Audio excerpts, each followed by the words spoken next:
4:32 de la tarde, gracias por continuar con nosotros. Seguimos con temas de Medio Oriente, temas internacionales. Vamos a darle paso a nuestro invitado para el análisis de lo que viene sucediendo en las últimas horas en esa región.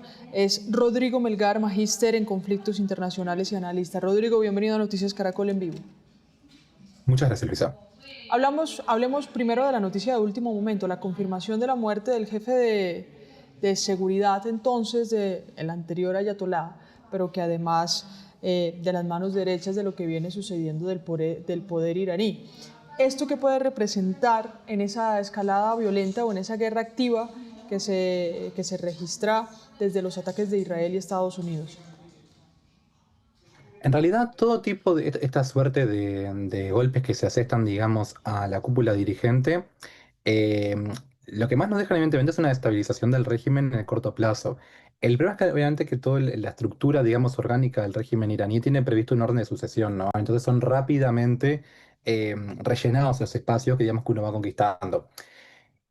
Lo bueno es que en realidad uno sabe, digo, de la vida privada de uno, bueno, que la transmisión del know-how es un imperativo, ¿no? Cuando uno, digamos, deja una posición y otra persona asume, por lo cual que digamos, la frecuencia y celeridad de estos ataques mantienen de alguna manera una garantía de inestabilidad del régimen iraní. Es muy pronto para afirmar que, digamos, que estas muertes vayan a cambiar algo. Yo creo que en realidad para que haya un cambio radical, más que el régimen, o sea, que el régimen quede acéfalo es muy difícil. O sea, evidentemente se ve mermado en su capacidad y todo, pero no es aún, digamos, una situación de acefalía total.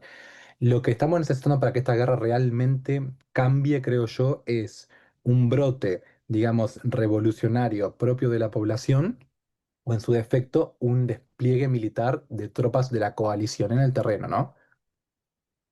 Claro, es decir, seguro sí hay usted lo dice, una desestabilización del régimen iraní, pero hay un proceso de sucesión que ya venía hablándose incluso antes del golpe al Sí, anterior ayatolá, Jamenei, ¿no?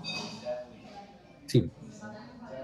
El problema es que en realidad ese tipo, o sea, las estructuras de los sistemas autoritarios, o sea, uno de afuera lo ve como algo monolítico o de alguna manera entiende siempre como, o tiene la visión de que el que importa es el autócrata en la cúspide del poder, pero a menudo lo que es la distribución de poder de las élites en el seno, digamos, de una autocracia complejizan la ecuación. Es decir, sobre todo cuando son figuras nuevas, como es el hijo ahora de Ali Khamenei. Una cosa era el padre que llevaba décadas asentado en el poder, otra cosa es esta figura justamente del hijo que lleva meramente días y aún incluso no sabemos en qué condiciones se encuentra él, ¿no? Algunos especulan que está herido, otros dicen que está muerto y algunos dicen que en realidad está inhabilitado por X razones del poder. Lo cierto es que en realidad en esta situación concretamente las élites justamente en las autocracias son vitales para entender el alcance del poder real de, bueno, de la gestión actual. Visto de esta manera, obviamente que un golpe a la cúspide dirigente es vital para hacer zozobrar el esquema, digamos, de poder iraní. Pero todavía es muy pronto para saber el alcance, porque como digo, hay un poder y una capacidad de reposición muy alto. El esquema de sucesión está muy previsto, entonces aún no es muy pronto para, digamos, cantar victoria. Claro. Mire, ahora hablemos de la posición de Estados Unidos. Si bien cuando se realizó el golpe en la mañana de ese sábado, de hecho, eh, el presidente Donald Trump salió y dijo que esperaba que no fuera algo que tomara mucho tiempo, que de hecho no esperaba una escalada sostenida. Sin embargo, pues ya llevamos varias semanas de el primer ataque y posterior a eso, pues ataques consecutivos por parte de Israel, respuestas de Irán. Este pronunciamiento que hizo sobre nosotros no necesitamos en la OTAN, deberían estar apoyándonos, pero si no están, está bien.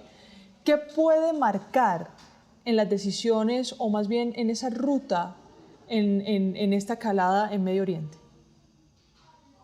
A ver, Estados Unidos tiene y con creces el poder necesario para doblegar a Irán por sí solo y de motu propio.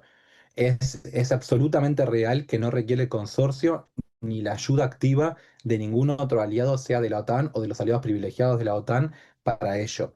Sin embargo, habiendo dicho eso, lo que sí necesita sobre todo es el apoyo logístico de los países de la región, a saber, justamente los estados del Golfo e Israel. Y eso ya lo tiene. Cuando Trump dice que ya no necesita a los países de la OTAN, es real, en el sentido de los éxitos cosechados en el campo de batalla los obtuvieron, digamos, sin ayuda de los demás países, digamos, que componen a la Alianza Transatlántica. También digo, por otra parte, diré que en realidad los países de la OTAN no tenían per se una obligación de participar, ¿no? O sea, tal vez sí, desde el punto de vista, digamos, conveniencia para cohesiva de la alianza, pero es una alianza defensiva y careciendo en realidad de un ataque que justificase el accionar justamente de la OTAN como alianza defensiva, no, no.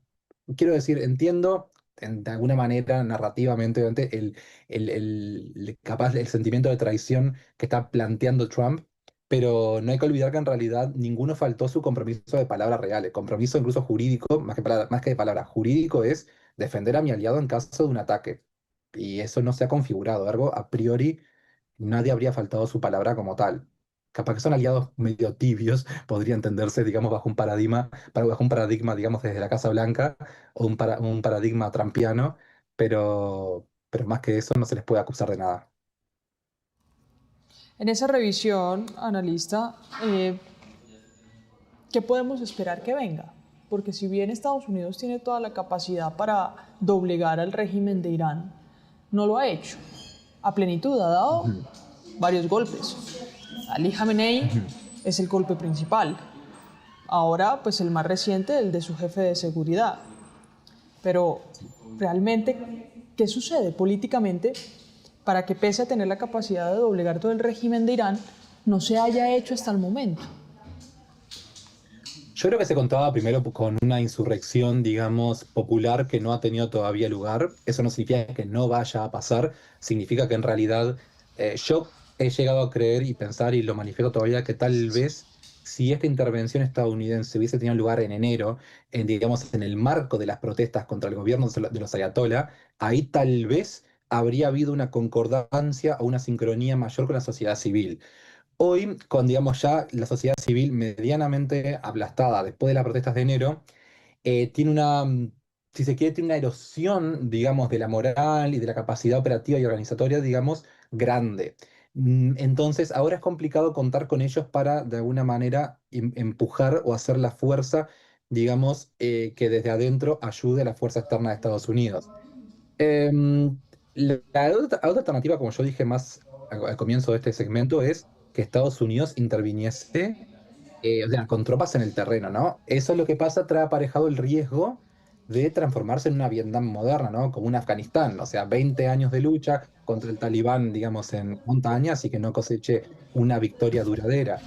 No me imagino que a raíz de unos ataques quirúrgicos como vienen haciendo, se concrete hoy por hoy, espontáneamente, tal vez una salida mediada, pero un cambio revolucionario sin la sociedad civil o sin desplegar tropas lo veo difícil. ¿Cómo podríamos evaluar o analizar la posición, por ejemplo, de países como Francia, que lo vimos muy activo, enviando portaaviones, hablando del estrecho de Hormuz, involucrándose en lo que venía sucediendo en Irán? Pareciera en una primera medida en apoyo a lo que venía sucediendo por parte de Estados Unidos e Israel, pero al ser uno de los países de mayor relevancia en la OTAN, pues también tenga la postura de, oiga, no vamos con la forma en la que Donald Trump está haciendo su presencia o participando en Irán. Es decir, ¿cómo evaluarlo? No hay necesariamente una contradicción en dicha acción. Si algo es complementaria, yo creo que en realidad Macron lo que viene haciendo justamente, y sobre todo si vemos sus pronunciamientos recientes sobre la nuclearización, digamos, de Francia y demás, yo creo que hay una idea de, primero que nada, reforzar la idea de que Francia es un actor autónomo. Él en algún sentido está retomando esa especie de línea autonomista que predicara ya de Gaulle en la Guerra Fría. Y esa idea un poco, ¿no? De Francia justamente yo creo que está ahí, no tanto capaz para acompañar el proceso, o no tanto para acompañar a Estados Unidos, cuanto más para de alguna manera intentar encauzarlo dentro de la órbita justamente del resto de los aliados. Es decir, nunca diría que va a ponerle límites a Estados Unidos porque Francia no tiene esa capacidad, pero es de alguna manera estar presente para intentar encauzar más o menos el alcance de la intervención. Si algo, aparte, está demostrando que Francia estaría jugando en el club de los grandes, que es algo que Macron ha intentado justamente recientemente destacar en su política exterior. Claro, mire, ahora pasemos a otro frente activo que hay, que no es Irán ni es Israel, pero son Afganistán y Pakistán. Afganistán Sí. está denunciando un ataque, unos ataques aéreos que hablan incluso de más de 400 personas muertas ya en esos recientes y culpa a Pakistán. ¿Cómo tomar también esta otra activación de otro punto de esta región que está en conflicto? A mí no me tomó por sorpresa cuando estalló esta conflagración, digamos, entre Pakistán y Afganistán en lo que al tiempo atañe. Es decir, es un momento propicio si consideramos que justamente Irán, que es un país, digamos, que tan inmiscuido aparte estuvo en su momento en el conflicto afgano y que justamente era la postre, digamos, opuesto, o sea, recordemos aparte el clivaje religioso que opone perdón, a Irán siendo chiita, digamos, con justamente el sunismo que lo rodea, ¿no? El sunismo musulmán que lo rodea. Em, Visto así, justamente tener en jaque a la potencia chiita de la región, que justamente no se viera posibilitada de intervenir en cualquier conflicto regional, no sorprenda a nadie que justamente Pakistán aproveche el momento para hacer una maniobra contra Afganistán. Dicho eso, lo que me llamó la atención a mí no es por el tiempo, porque en realidad eso vaya y pase, sino porque en realidad hasta más o menos el 2021, Pakistán es uno de los grandes justamente, o sea, uno de los respaldos que tiene, digamos, el talibán en el exilio, ¿no? O sea, los pashtunes incluso justamente son las minorías étnicas compartidas por ambos países, pasaban justamente la frontera de Pakistán a Afganistán con know-how, armas, aprovisionamiento, inteligencia y demás. Y es bien sabido que Pakistán jugaba un rol complejo, a la vez que por un lado es un cuasi aliado de Estados Unidos, pero por otra parte en realidad estaba armando el Talibán. Em, Verlo ahora opuesto al gobierno, o sea, una de cuyas facciones tanto, digamos, se esmeró en poner al poder, es llamativo. Evidentemente, hay todo un tema justamente con las tensiones étnicas en las provincias limítrofes, hay todo un tema de justamente miedo a el fraccionamiento, la fragmentación del país propio y el revisionismo que pudiera venir justamente del país vecino, o sea, de Afganistán, pero no me deja de llamar la atención que tan recientemente hayan sido aliados. Eso sí me parece una cosa fenomenológicamente interesante, pero eso lo estoy siguiendo muy de cerca porque me parece un proceso cuya complejidad, no estando en el terreno, lo hace muy difícil, o sea, muy difícil de entender. No es un secreto que en las últimas décadas, de hecho históricamente, Oriente Medio ha tenido una activación de conflictos que nunca se desvanecen por completo, que siempre hay, vuelvo y repito la palabra, activaciones. Usted decía, no me Sí. sorprende que luego de lo sucedido entre Irán, Israel y Estados Unidos, Pakistán y Afganistán reactivaran ese conflicto que ha tenido también durante varios años. ¿Pueden los microconflictos, que si bien no son micro porque es una región con unas guerras activas todo el tiempo, pueden activarse según lo que suceda en otros países? Me explico. ¿Puede la guerra Pero entre por Irán supuesto, e Israel activar, por ejemplo, o ser un motor activador de los conflictos Afganistán-Pakistán? pero por supuesto, no solo en realidad pueden, sino que en alguna medida yo diría que hay una lógica catalizadora que es inescapable, ¿no? Tenemos en realidad que, sobre todo en Medio Oriente, donde en realidad las fronteras a menudo obedecen a divisiones de la época colonial, ¿no? Donde en realidad no hay líneas étnicas o lingüísticas, si se quiere, que obedezcan o sea, que se vean representadas en el mapa físico, es decir, nosotros, o sea, mapa político, perdón. O sea, nosotros tenemos en realidad, por ejemplo, minorías como los kurdos, que están en realidad en Siria, en Irak, en Turquía y en Irán, por ejemplo. Y es muy problemático porque en realidad tenés países como por ejemplo Turquía, que son miembros de la OTAN, que tienen una minoría kurda, pero que los kurdos a la vez, por ejemplo, eran apoyados por Estados Unidos, cabecilla, si se quiere, de la OTAN o cabeza de la OTAN, em, justamente en el conflicto sirio.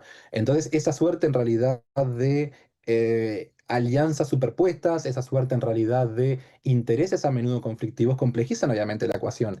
obvio que la existencia de un conflicto que a priori pueda parecer binacional o capaz que localizado, evidentemente que tiene alcance que desborda las fronteras de los países involucrados y alcanza el esquema regional. Sí, sí, sí, sí, no nos debería sorprender incluso que esto de Pakistán y Afganistán sea una escalada de capaz una o dos más que podamos ver. No sería para nada sorprendente, sin duda. Pues mire, gracias Rodrigo por este tiempo con nosotros en Noticias Caracol en Vivo y por ayudarnos a entender un poco lo que viene sucediendo en Medio Oriente en general y la participación, por ejemplo, de países de la OTAN que son principalmente europeos, pero la gran o el protagonismo que tiene Estados Unidos en Medio Oriente, que incluso lo hemos visto, me atrevería a hacer una referencia a través de la historia cinematográfica estadounidense. Se habla muchísimo de Medio Oriente y eso tal vez podría también ayudarnos a entender el interés estadounidense en esta región. Pero es un análisis amplio. Gracias, Rodrigo. A ustedes.